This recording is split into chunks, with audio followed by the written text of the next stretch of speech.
Hello everyone, welcome to Ask the Octane Guys. Today we would like to present to you a question that we have received from our customers. The question is, how can I track last test runs for our sprints? Okay, interesting. So, can you explain us maybe the problem description? What would you like to? What's Yes, your problem currently?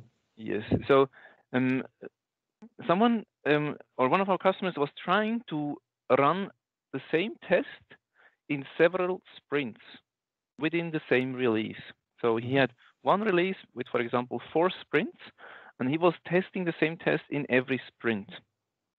And what happened is that in the dashboard that you can see here is that even though he also has run that test in the sprint 1, he only saw the sprint in he only saw the test results from the last run in sprint 2, but not on sprint 1.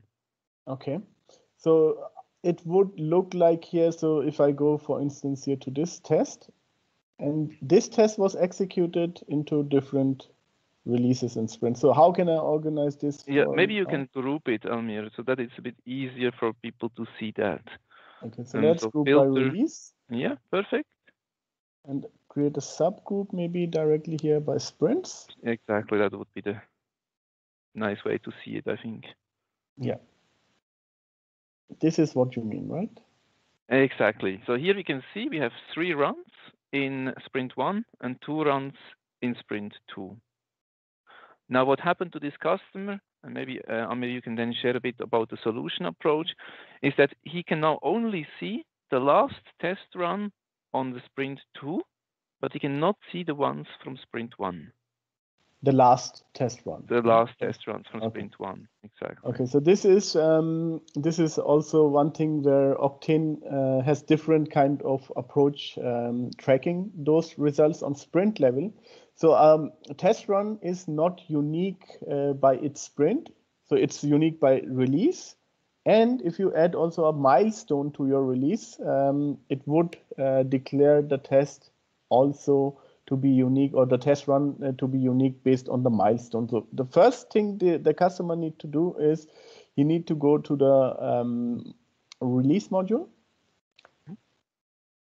select the release, and make sure that on the timeline he has defined after each sprint, if it is interesting for him to really measure the test results after the sprint, he should define a milestone. For instance, sprint 1 closure, then you have the second milestone for sprint 2 closure.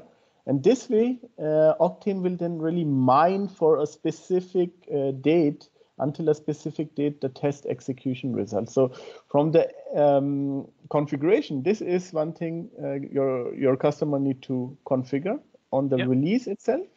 And then in the quality module, when he would have this test and the runs, he could potentially go here and say, even for the ones which has been executed, he can say, I would like to assign, this is sprint 2. So here I assign the second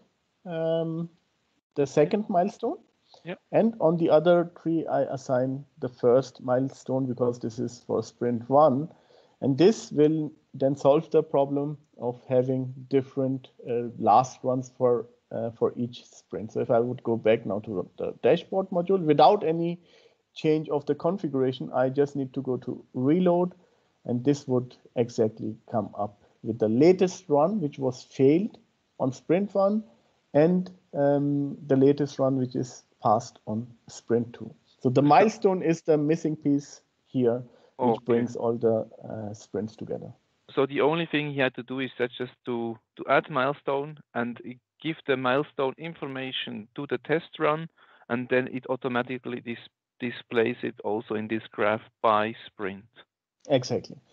And what you also need to consider in future is when he plans a new run, assigning it to the sprint, he can also bring in the milestone.